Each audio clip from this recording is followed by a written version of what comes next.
Hello and welcome to an overview of trauma-informed care. My name is Linda Hughes and I'm a counselor with the mental health team. Hi, my name is Wendy Belfield and I'm a social worker with the mental health team.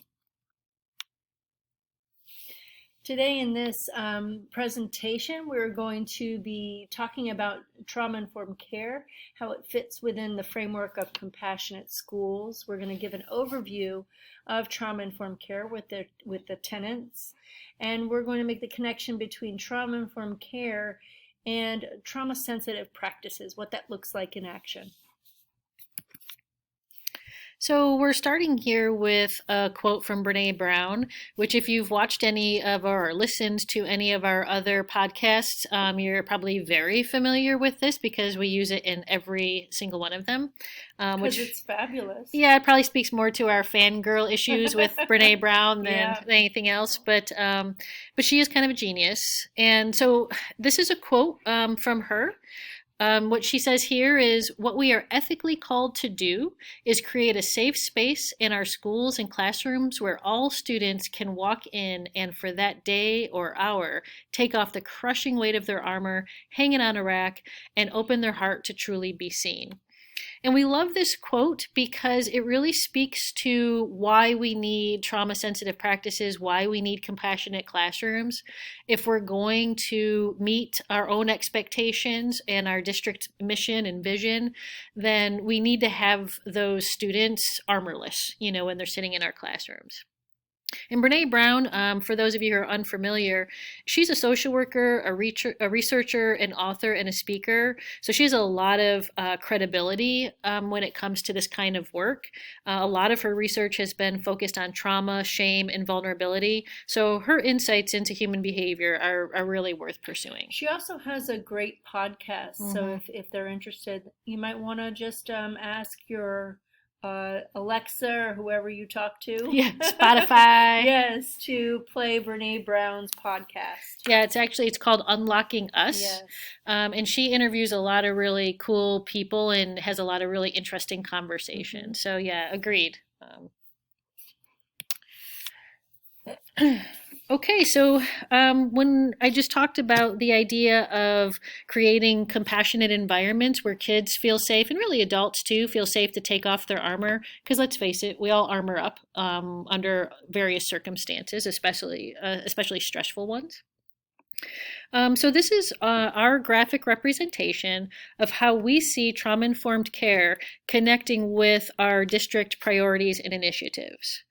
So when we were trying to come up with how can we make all of these connections, we kind of thought about schools as a living organism, something that requires nourishment and tending, a complex structure with multiple components, all of which are necessary to ensure that our schools thrive. And in viewing a school that way, we can see how all the components are not only connected, but actually dependent on one another for mutually assured success. Throughout this whole podcast presentation, we're going to further that analogy by demonstrating how the principles of trauma-informed care serve as the foundation or the soil that nourishes our schools and provides us with the best opportunity for creating and maintaining safe, healthy, and compassionate environments where we all feel safe to take off our armor. So as an educational system, there tends to be a heavy focus on high-impact instruction, which makes sense when we think about our ultimate goal to educate our youth and fulfill our mission of ensuring that our students are college, career, and life ready. But can this one leaf survive on its own? I don't think so. So what about student behavior? Would a hyper-focus on PBIS ensure the health of our school organism? Well, it's important. Right? Yeah, it's very important. But alone, no. Right. You are correct. Well, then there's SEL, social emotional learning. It's, of course, an essential component of a compassionate school. Emotional regulation is absolutely necessary for both staff and students to achieve their highest potential. But what would happen if we hyper-focused on SEL skills? Linda, do you have an answer to that? Maybe not a whole lot of learning. Maybe. We need the instruction and the structures. Yeah, of Yeah. course. So, I mean, it would be great if we just had classrooms just talking about emotional IQ all day long, but Yeah. that wouldn't necessarily get us to the full potential of our students. True. So we're led back again to this concept that all of these components are not only necessary for schools to thrive, but they're actually dependent on one another to do so. And how can we ensure that all these components are interconnected in an intentional and a meaningful way, that they don't become separate tools or initiatives that kind of we go through the motions with, or that are employed as disconnected parts of a school day?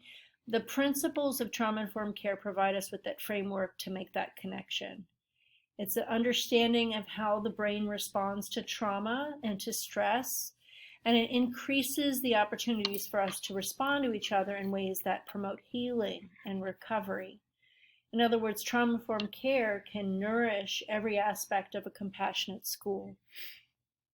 Yes, and I kind of did an accidental click, and so if folks were looking very closely, they might have already seen this pop up on the screen. I quickly reversed course, but just consider it like a little preview, a little promo. Yeah. What's to come? A little foreshadowing. There you go. That's an industry term. Yes. Foreshadowing.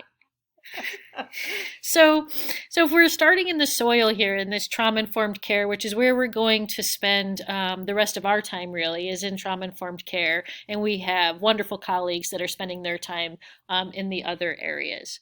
So I want to just kind of point out the definition that we use for trauma-informed care when we think about it as a whole. So trauma-informed care is a framework that acknowledges the prevalence and impact of trauma and the complex paths to healing and recovery in all aspects of an organizational culture and operation. These principles and practices seek safety first and commit themselves to do no harm. So it's a lot of words, but I feel like, and I see at the end I left off the quotes. Do you see the closing quotes? That's the kind of stuff that will bug me for like 4 days. Oh no. Yeah. Back to the editor. Yeah. So be prepared tomorrow when I complain about it. Yeah. But this is it's a lot of words, and and it can feel a little bit like overwhelming in a sense. But what I really like about this idea of the framework is that we're really talking about infusing something within the actual environment. Mm-hmm. You know, it's not like a program that you have to follow or a to-do list that you create for yourself. It really is thinking about what kind of environment am I setting myself into or setting up for myself and my students or my colleagues, and how can I maintain this in a really thoughtful and meaningful way? Yeah, and realizing that trauma and the impact of that there's a high prevalence of it, it's pervasive, mm-hmm. and you don't always know. Yeah. So it's not like you're going to say, oh, here comes a student that's been through trauma, I'm going to treat them in this way. Yeah. This is something we're setting up for all of us. Yeah, and sometimes when it says like practices that seek safety first and commit themselves to do no harm, I feel like sometimes because of what you just said, mm-hmm. that we don't always know, the best we can do is just not to make things worse. Right. So, sometimes it's actually hard to do that, you know. Yeah. Okay, so while it's important to know that trauma comes in many forms, and a few of them are listed here in front of you, it's really the experience of trauma by the individual that truly defines its impact. And that experience is unique to each individual.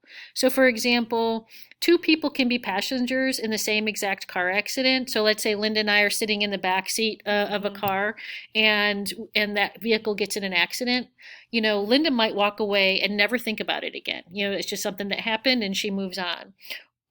While I might have like nightmares about the crash, or be afraid to drive my car, or be afraid to ride in somebody else's car again.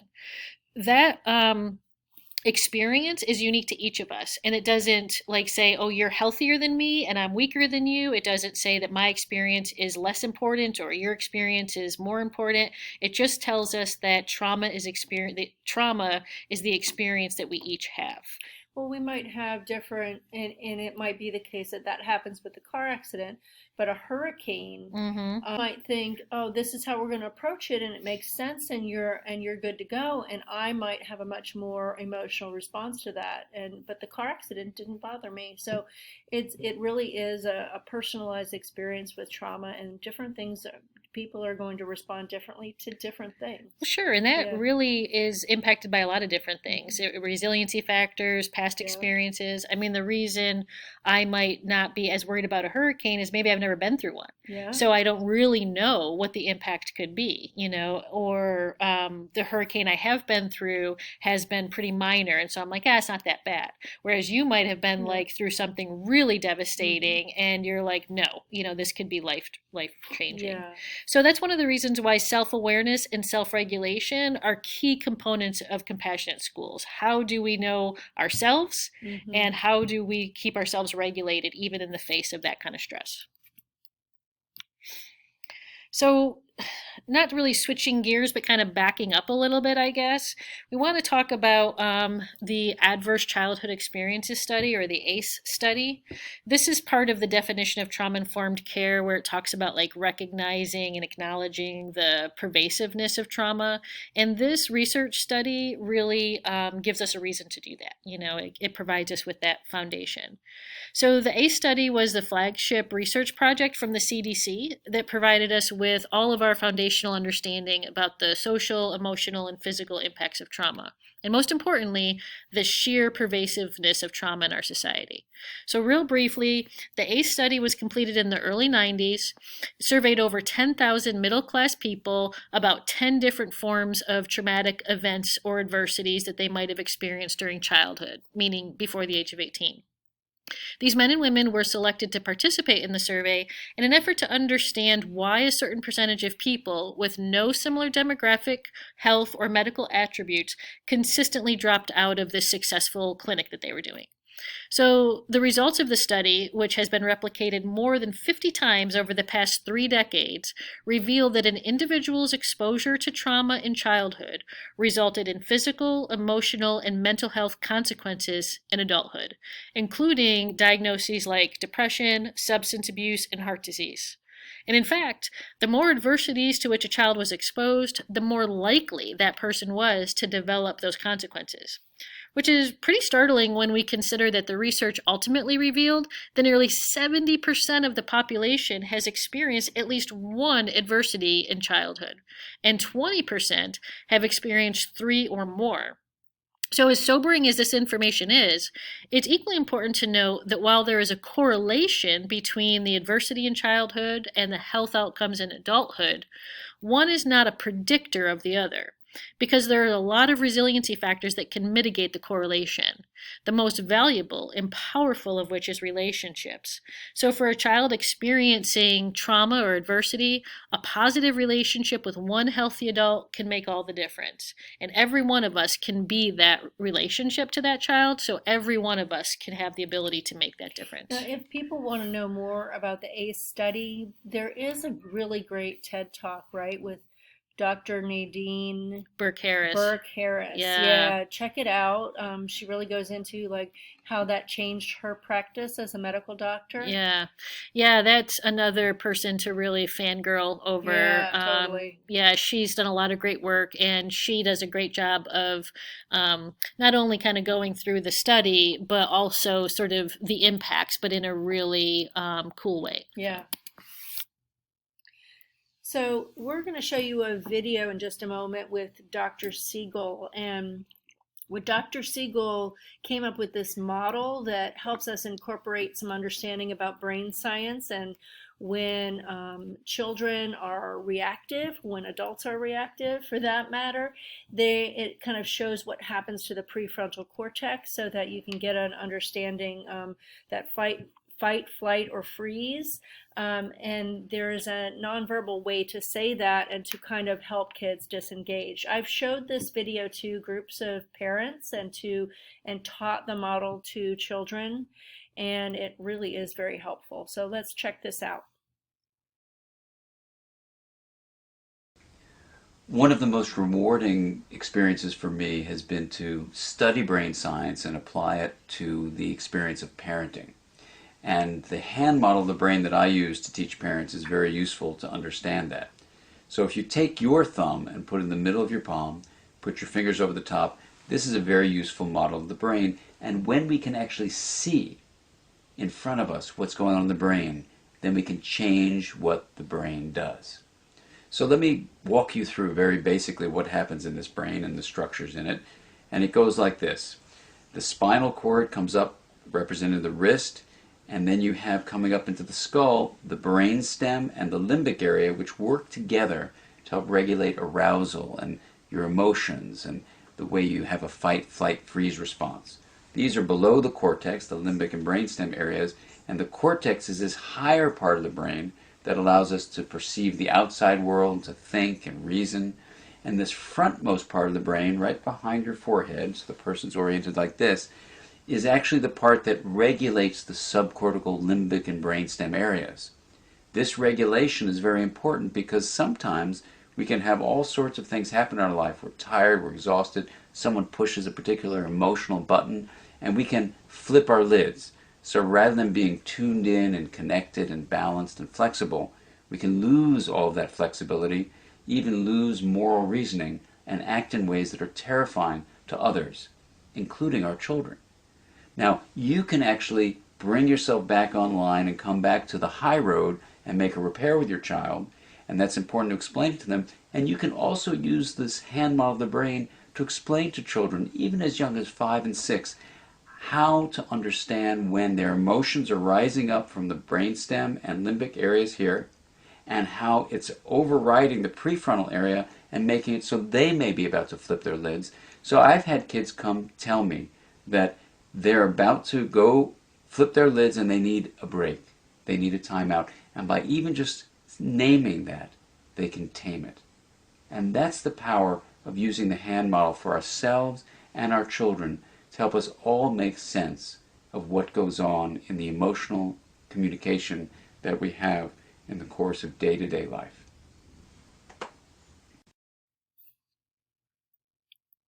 So the paradigm shift, there's a paradigm shift in trauma-informed care as we're kind of taking all this information in. We know about brain science and what happens there. We have an understanding of the pervasiveness of trauma. And as we're making this shift, it really is in how we're looking at each other. This foundational change, it takes us from judgment to compassion. It's a shift from seeing a problem with somebody's behavior as a character flaw to seeing the person as having gone through something difficult, which threw them off balance, and then that's why it affected their behavior. So this idea, when something happens, the question kind of that we think is, what's wrong with you? You know, there's frustration there. Something wrong has happened, whether it's a small child being defiant or something going on, somebody's not following through with something, they're late, they're not showing up. Yeah, you kind of start to create this narrative in your head about this person, you know, and you start applying all these characteristics to that person in your head. To their actual character. Yes, yeah. And this shift with trauma-informed care is this to what happened to you. Mm-hmm. So something has thrown off your behavior. Something has thrown off your brain chemistry. Yeah, and we don't, I mean, obviously you're not asking that question. Right. Like the prompt isn't to go like literally from verbalizing. What happened to you? Yes, yeah. That's not literally it. But it is that narrative. And it's actually really interesting, and I'm sure there's like some brain science around that too, but how you can actually just change the narrative by changing that starting question in your head. Yes.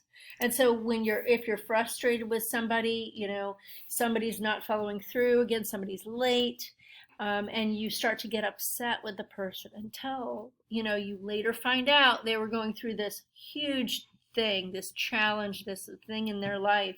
And then you have to sort of backtrack and do some mental flip-flops to readjust your own response. I feel bad that I was upset because they were dealing with this thing. And how much do we love to do that? Not at so all. Much. Yeah, not at all. So treating people as if they have good intentions, assuming good intentions, and going through things in that way helps moving forward with that relationship, no matter what the blip was. And it also is more accurate. I mean, it's the same thing that we would want other people to treat us that way if we were having a rough day. Yeah, it's challenging. It's really hard Oh, to. yeah. I mean, I think we hear this catchphrase a lot, like assume goodwill. Yeah. It's kind of something that's a little contagious. Assume goodwill, and it's easier said than done for sure. Well, especially if it's a repeated problem and we have to figure out what our boundaries are and what we need, how to take care of ourselves, while also maintaining or drawing boundaries that are appropriate in that relationship. Well, that's a really good point, because none of this is really meant to say at the expense of your own like health and safety, like emotional safety, right?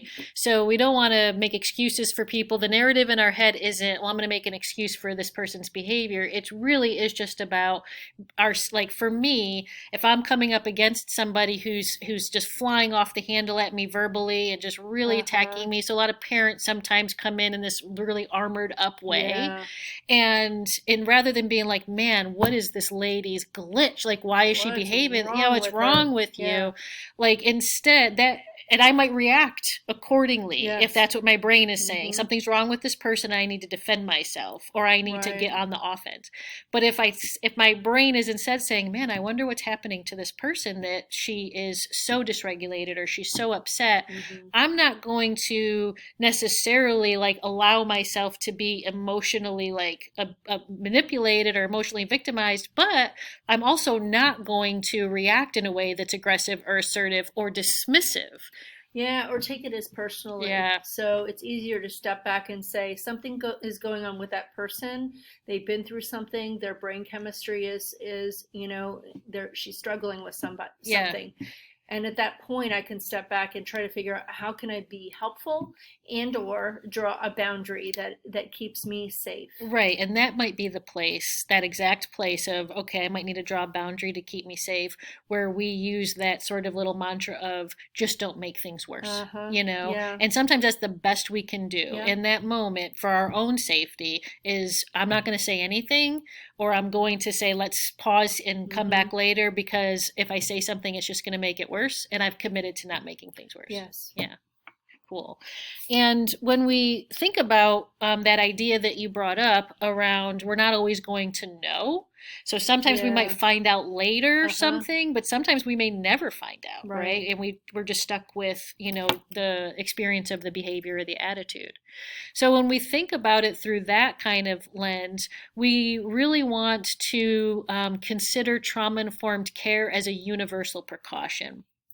And we do that for similar reasons to why we consider hand washing as a universal precaution, right? We wash our hands not because we can actually see the bacteria that's on them, or even because we know for sure that it's there, but because of science and research that goes back, 100 years, we do know that bacteria is almost everywhere. Well, in viruses, we're experts on hand washing now, right, Wendy? I mean, for real, 20 seconds. Oh, yeah. Sing happy birthday to yourself twice, So yeah, I mean, we're all there.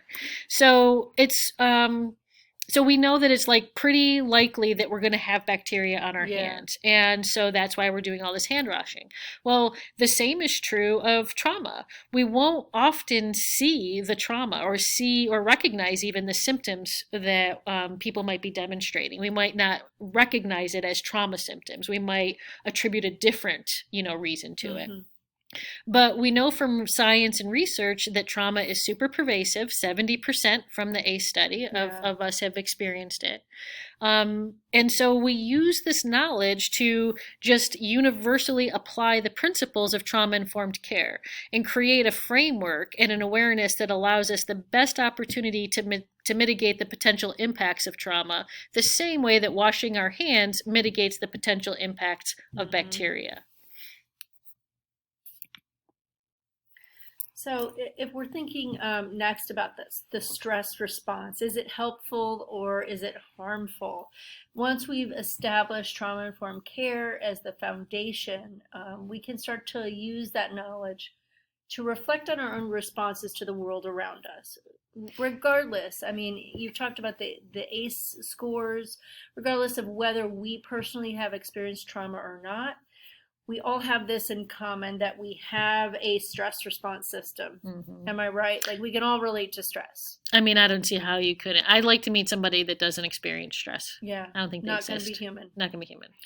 So our stress response can be activated for a number of different reasons in any number of ways. You can experience it as a helpful burst of energy and a focus, to a primitive quest for survival. So it's important to state here, as we're talking about stress, and we're using the word stress and anxiety interchangeably, and we are also talking about everyday stress and anxiety. We're not talking about the clinical diagnosis of anxiety, which is a whole other very real and pervasive issue in our society.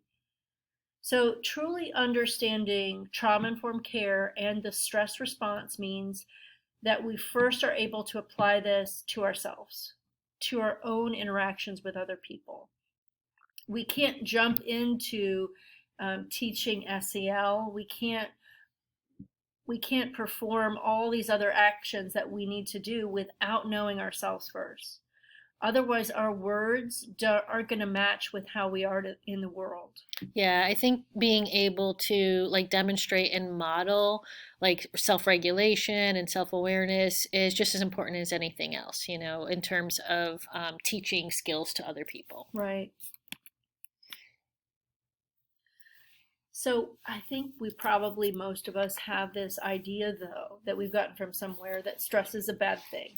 Yeah, I mean, I think it just has a negative connotation. You know, when you hear somebody say, "Oh, I'm stressed out," you mostly don't hear people saying, "Oh, I'm so stressed and excited." And it's a good thing. And it's a good thing, yeah. Yeah, we have kind of taken that in, and we've also attributed stress as a cause for all kinds of health problems. Mm-hmm. And so there is this sort of, if you look at this normal curve here, stress is actually like a performance curve. If you look at it as a normal curve in performance, you can see if there's too little stress, we actually need some stress. It just means our body is activated.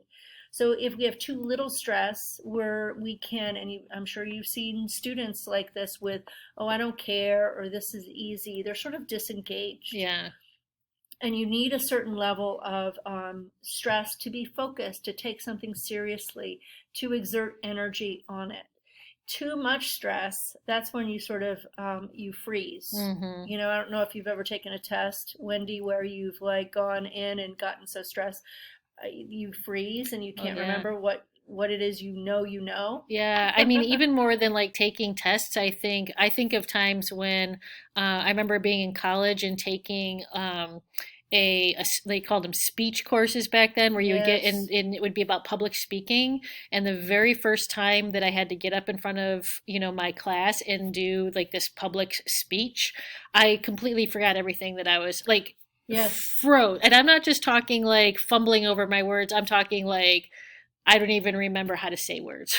Well, that happened to me when I took a karate test to move up to another belt. I went up there and all these senseis were looking at me and there was this audience and I was just like froze. Yeah. How do I do this kata? Like it was gone from my brain. Yeah.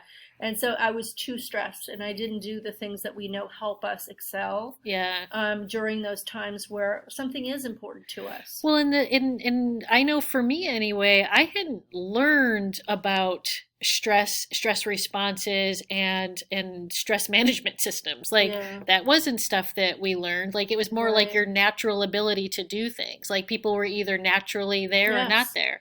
Yeah. You know, and so I think when I look back and say, you know, I froze and then I had nothing. Like I had to sit down. Like my teacher was just like, "You can wait and come back like, later." That's what my sensei. He came over like, "Why don't you take a break, walk it off?" Yeah.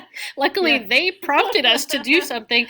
But I think what we're at right now in Pasco County schools is we're saying, hey, let's actively teach our students, let's actively teach our staff to not only like learn stress management skills, but also let's learn how to identify when it's coming, you know, in advance of it. So, and how to not only prevent it from escalating, but how to optimize performance on things. Perfect, yeah. And so when you think about this, the stress response, actually the way we think about our own stress, that physiological response changes our body's reaction to it, which is fascinating. Anybody that wants to do a little bit more research, there is a video called How to Make Stress Your Friend.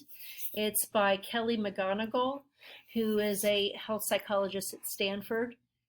And she talks about the fact that how we think about it changes our body's physiological response to stress.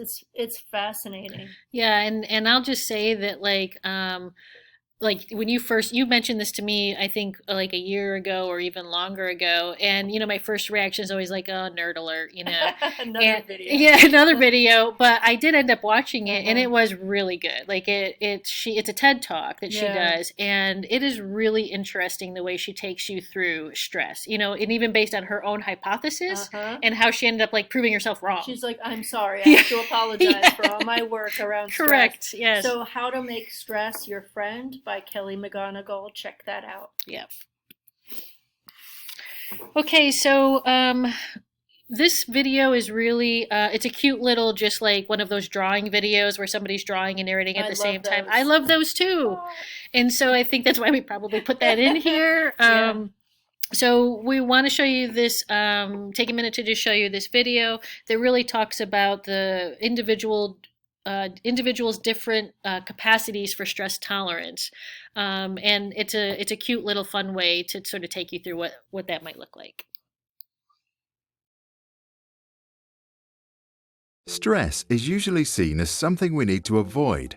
This is not true. We need stress, and we need our body's stress hormone cortisol to rise and fall throughout the day. Stress helps us wake up in the morning, helps us focus, learn, and remember new things. It's when people experience too much stress and start having difficulties coping that stress becomes a problem. High levels of stress can disrupt the natural changes in the body's stress response system and start to affect our physical and mental health. Over time, accumulated stress can result in false FFF response activations. When trying to measure our stress tolerance, the bucket analogy can be helpful. Our stress tolerance, or the size of our bucket, is a product of our genes, personality, and life experiences, and its size varies from person to person.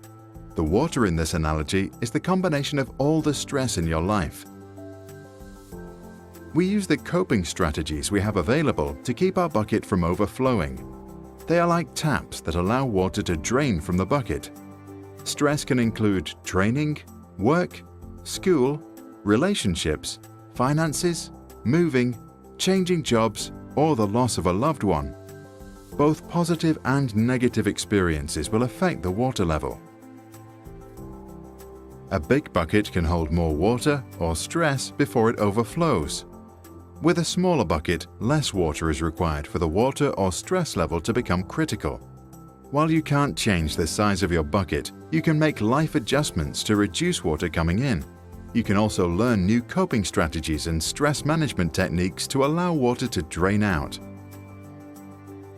Mind tools, exercise, quality sleep, relaxation, and sharing your feelings with friends are some examples of effective water taps. Staying up late, sleeping in, drugs, inactivity, procrastination, suppressing or ignoring problems are examples of unhelpful coping strategies or false taps. They might give temporary relief, but actually result in water flowing back into your bucket.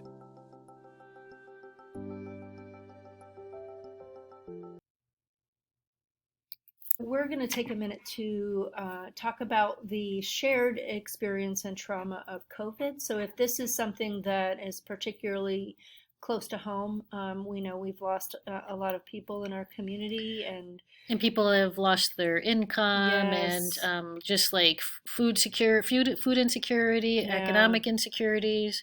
So if this is something, talking about COVID-19 and the impact of COVID-19 as a traumatic event is something that just hits a little too close to home, or that maybe you're just not ready to virtually process by listening to people talk about it, then please fast forward through through this slide until you see the next slide pop up, or just even, stop and feel free to tap out.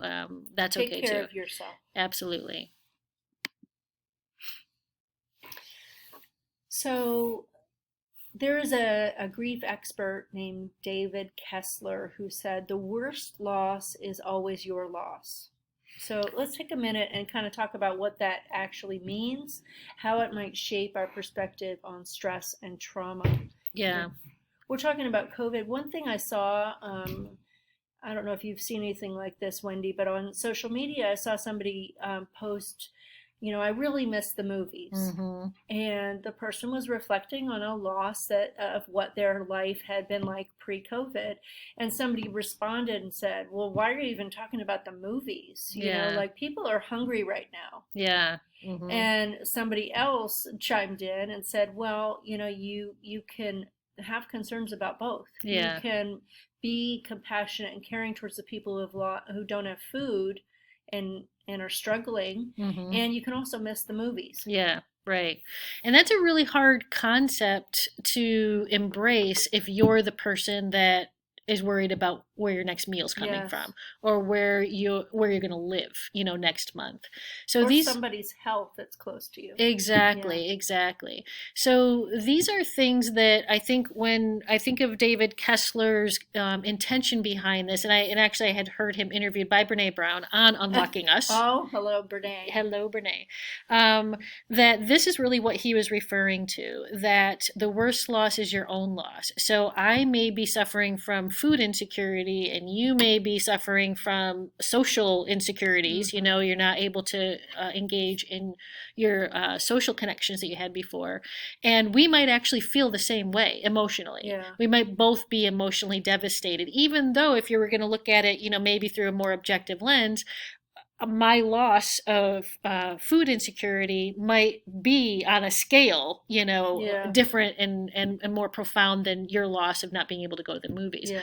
And that's not the point. So it's not about judging and creating comparisons and saying who's got it worse. It's really about saying, what is my emotional impact and what is your emotional impact? And whatever they are, for whatever reason, it feels the same. Mm-hmm. My impact is equally as important to me as your impact is to you, regardless of the stimulus of that impact. Our own unmet needs are, that might be how we're looking at the trauma.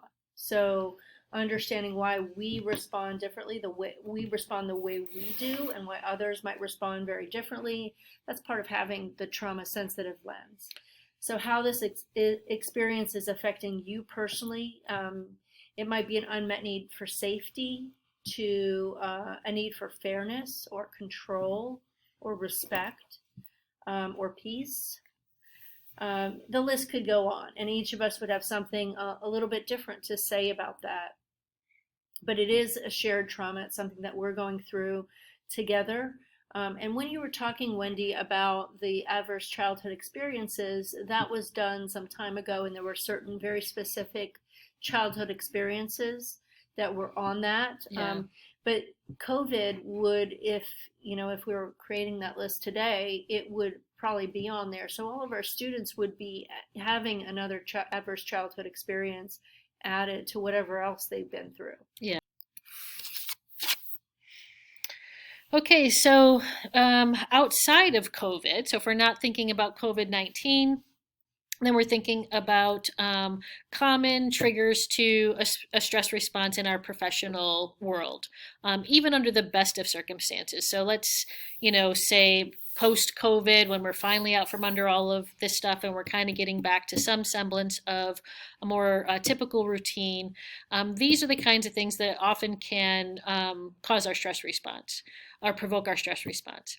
And I will say that when something like a global pandemic is present in our lives, these things become even that much more challenging for us. So we may, pre-COVID, felt like challenges to our status were maybe a little stressor. And now, with having sort of this underlying stressor that's always there of like the pandemic, then a challenge to our status could feel like a big stressor. So you're saying it's like we're already stressed, so it's like a straw that broke the camel's back Yeah. sort of scenario? Yeah, it's kind of Okay. like very similar. It's kind of like, all right, I'm already in a bit of an agitated state, Yep. and so now it's going to take very little to It feels put me bigger. over the top. Yeah, the little thing, I don't have the capacity for more. Yeah, I'm already Tapped out. deploying all of my stress management skills to Yes, deal that makes with sense. this. Yep. I don't really have the capacity to deal with one more Right. thing.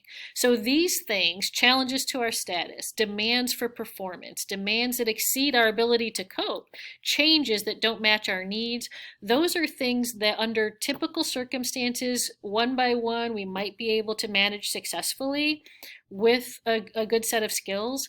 But under challenging circumstances, these things might become really, really challenging for us, and we might really struggle to manage them. And again, it's not like we have some magic, answer for how to do that. I think it's really about raising our awareness about these things and trying to like manage them in a way that doesn't put us in a negative position with the people around us. Does that make sense? Yeah, absolutely.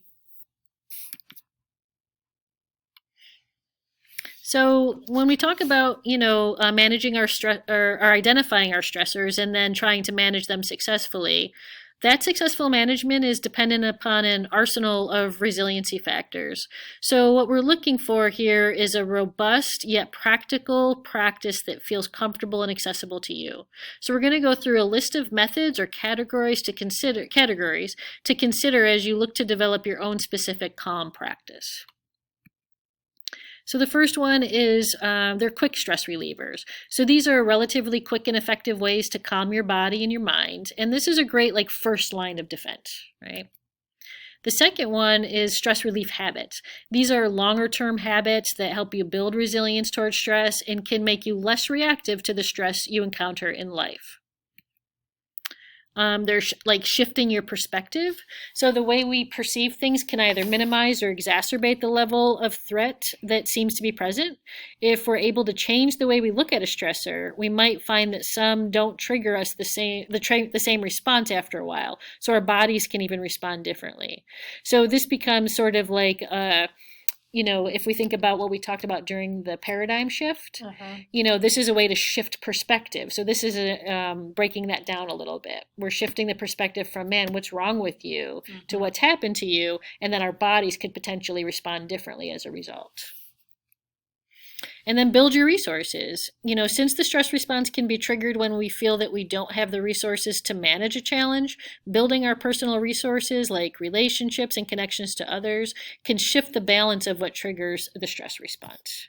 So some things that maybe previously we were responding very poorly to it, or it just always raised our anxiety or our stress level, and then we kind of create a relationship or we create a connection, and that particular stimulus no longer has that kind of an impact on us. So building your resources is truly key.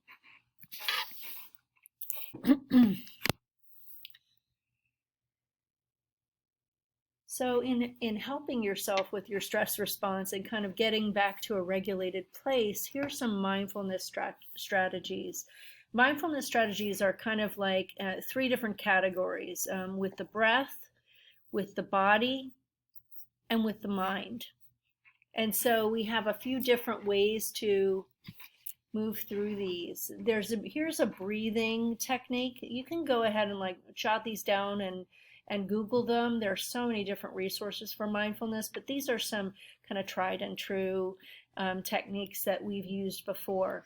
There are also ones that are easily transferable to students. Yes. So we talked about like being able to model things, and this is a great way to start that. So all of these things here, they might take some modification or adjustment depending on the developmental age, but each one of these things is easily you can Google easily and find a YouTube video that demonstrates it.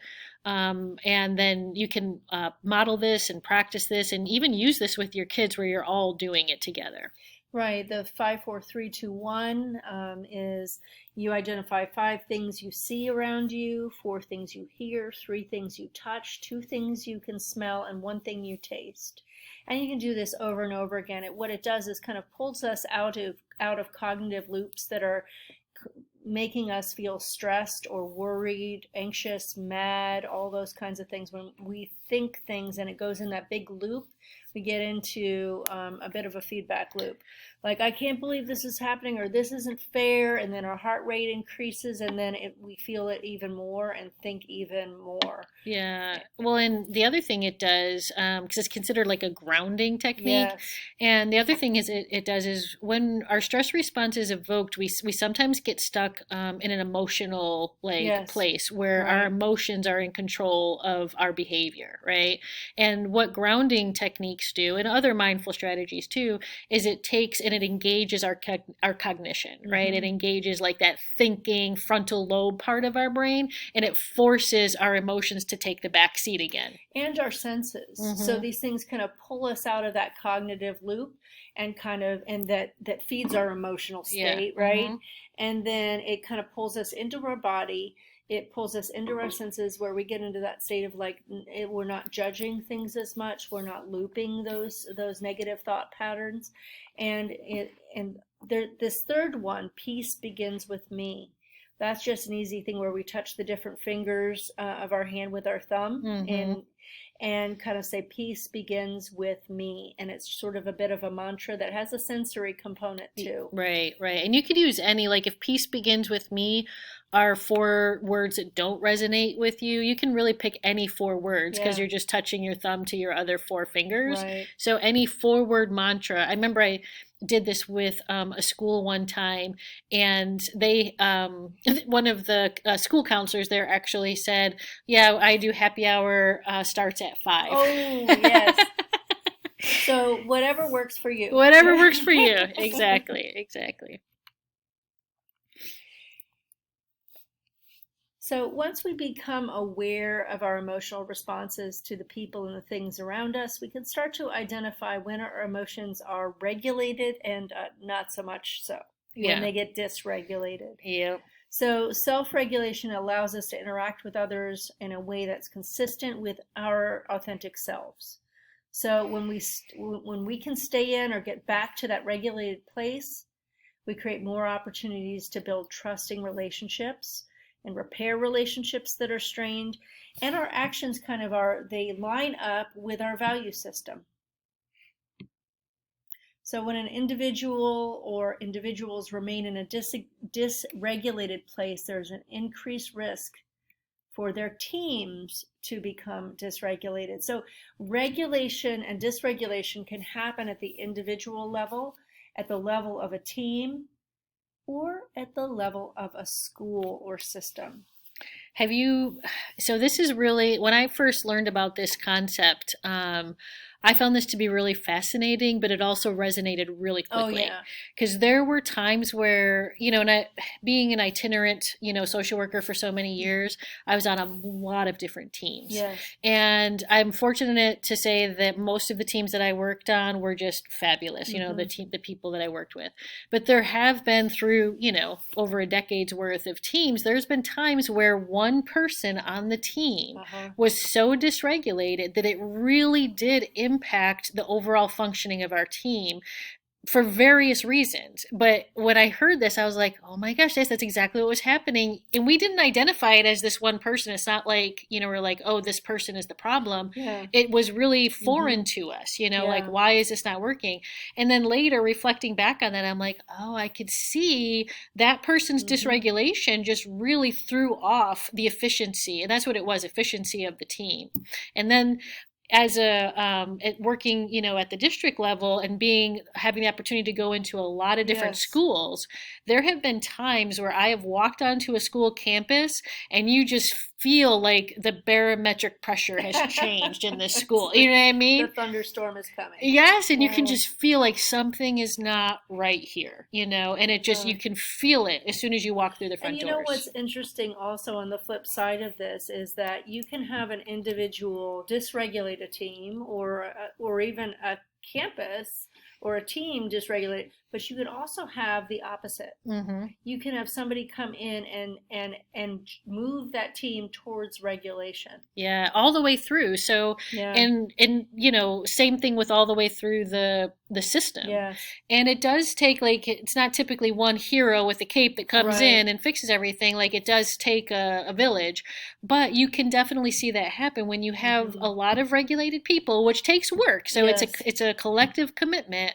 Then you have regulated teams and you have regulated schools. And I've walked into schools like that too, where you're just like, oh, this place is so happy. Like, you usually walk through the front door and you can feel the difference. Yeah. So it is a real palpable thing. And you're right. It can go in one direction or it can go in the other direction. Yeah. And the nice thing about that is, even if you're in a school or you're in some place where individuals or teams or the system itself are dysregulated, there's always a path to recovery and healing. Always. It just takes awareness and collective commitment and skill building and practice. So, well, we've been mentioning trauma-informed care and its role in sort of creating and maintaining compassionate schools and environments. And a few times we've mentioned the principles and the framework of trauma-informed care that help us sort of fulfill that role. So I want to just take a minute to visit these 5 principles or tenets that will help us to define and cultivate that framework that we're talking about. So safety, transparency, predictability, voice, and choice. Those are the 5 tenets that Pasco County Schools has embraced as our framework for creating a trauma-informed environment or creating that trauma-informed practice. So we're going to just really kind of briefly go into what each of these tenets mean. And then our monthly training sessions or our monthly podcasts and modules, those will kind of go a little bit deeper into what that actually looks like in practice. So when we define safety, transparency, predictability, voice, and choice, our monthly training sessions are going to actually give us the opportunity to see what that looks like in practice. Yes. All right, so let's start with safety. Safety first.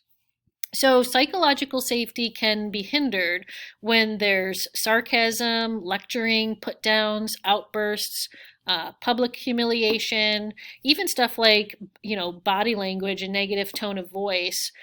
These are things that can create blame and shame, and that's when we sometimes can get stuck in without recognizing it. Those cognitive loops that you talked about. Yeah. Eye rolling. Eye rolling. Sighing. Yes. You can tell when somebody's body language is sending a very clear message to you. Yeah. What are things that would promote psychological safety? So psychological safety can be promoted, like when everyone has a chance to be heard, when we offer predictability within the workplace, when we validate thoughts and ideas, and when we demonstrate flexibility and respect. On here, Linda, you see we have Maslow. Maslow, that's right. So this is Maslow's hierarchy of need, and it really goes and just shows you sort of the need for physiological needs, food and shelter, and then safety, love and belonging, self-esteem, and self-actualization. And Maslow said, this isn't like, don't worry, once you get to love and belonging, you never have to worry about safety or physiological needs anymore. Obviously, we're sort of rolling and weaving through all of these levels. But the idea is that you really can't jump up to the next level, or you really can't move up this hierarchy without having each of these, things met.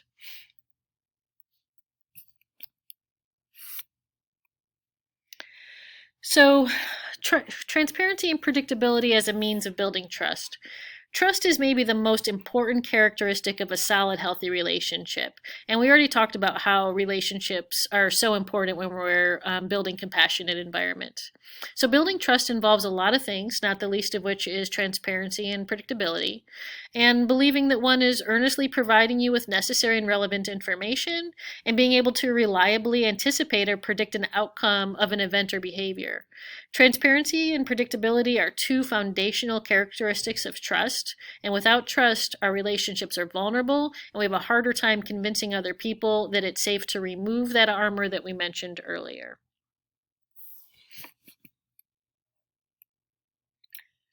Voice and choice. These are two more of the tenets. It's empowering to have voice and choice. And they give us a sense of being heard, being respected, and being a part of things. Think about what it's like in our own lives when we're not given voice and choice. It is not very much fun. When directives come down, there's no understanding of really, I didn't have any input into that. I don't really have a choice about how that's unfolding. And sometimes that happens because of well, lots of reasons, right? Yeah. And sometimes there's a legal reason why, or an initiative that comes from the state, and we have to just sort of adapt to it without having voice and choice. But how we employ things when we are given voice and choice, it's really, really powerful, and it makes a huge difference in our own ability to engage and feel like our will is behind it. Yeah, and I think this is a good place to sort of talk about how this framework or these tenets aren't really a checklist that you say, okay, first let's, get the tenet of safety under our belt. Okay, we got that down. Now we work on transparency and predictability, and now we work on voice and choice. It really is meant to be sort of an atmosphere that gets created and a way of doing things. So when you mentioned like voice and choice, and maybe when you don't have voice or you don't have choice, it can feel very disempowering. And that's so true. But yet then you mentioned that sometimes there's a reason. Yes. But if the other things have been like, if we've made a habit of using all of the tenets, so there's psychological safety in our relationship, there's transparency, there's predictability, then on the occasion that we don't have voice or choice, you're probably going to get a little bit more grace, and you're not going to take a hit on the trust issue because you've sort of established this pattern of all of this other behavior. Right. And that's where we say this framework really provides us with so many opportunities to create compassionate situations, to create opportunities for trust, to create situations where we aren't disempowering people, even when we have to do things that people don't like or it feels a little bit restrictive or oppressive.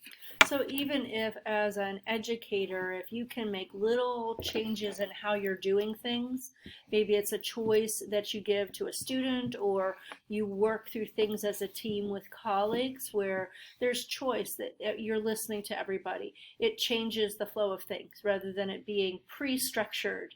And without voice and choice. Right. But having that safety, having the transparency about when you have it and when you don't makes a big difference. Absolutely. Absolutely. So that's why it's so important to keep all of these things in mind all the time, even when there's times where you can't ensure one of them.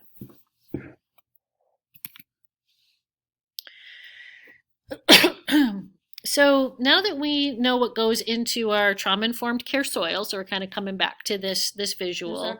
There's our plant. We can appreciate the importance of it. And how does that help us to grow and maintain a healthy, thriving plant? How can we remind ourselves to water that plant and make sure it gets enough sun? Especially when our days get packed down to the minute and we're exhausted and distracted. Well, that's kind of the beginning of another story, the next story. But here's a little sneak peek of what you might find if you were to visit us in our monthly training sessions. And we really talk about this getting into the soil and how we're feeding this entire plant and what all of these sort of theoretical ideas look like when we take them from the theory and the science down to the actual practice and the application. So we're going to look at gardening. I don't know, have you been gardening lately? I know you have been gardening. I have been gardening. I planted an herb garden, and I'm very proud of my herb garden. Oh, I can't wait for some of that basil, right? Yeah, I have like lots of good herbs in there, and what I've done is I've made a little deal with myself that if I don't kill any of my herbs through neglect, I Yes, mean sometimes yes, they just die, and right. but if I don't kill any of them through neglect, then I'm going to plant myself like a vegetable garden. Oh, nice. Yeah, I'm gonna So it's expand. going to evolve for It's you. gonna evolve, Great. but I gotta earn it. Yeah, Because and gardening is hard. It's hard. Yes. It's hard. So we're making effort to grow. Yeah. And we're using this analogy of gardening with it's growing with our understanding, our thought processes, and our strategies. We're going to use this analogy of gardening because it has been increasingly popular lately. I think with people spending Yeah. more time at home, Yes. it's nice to watch something that could potentially like thrive, Yes. in this environment. So let's start with tip number 1. Yes. Being trauma informed starts with self-awareness. I think we've said that several times Yes. throughout today. Understanding how we're responding to the things happening around us will give us the best chance to remain grounded and then be able to use all of the strategies, techniques, and resources we have at our disposal. So I think you can have a ton of skills, but if in the moment, if you're not able to actually deploy those skills because you're not even aware that you need to, Yeah. I mean, I feel like that's where we end up not being able to implement so many of the resources and so many of the trainings and the different, manuals that we have on our shelf that we never get to because we just A, don't have the time, or B, don't even have the awareness that this is the moment to do it, or we're getting dysregulated. And there are steps to learning. Yeah. We talk about that in episode 1, I believe, of our training. So check that out. Yeah, episode 1 does do a little bit of review of some of this content too. But we do sort of peel back that layer a little bit. Yeah.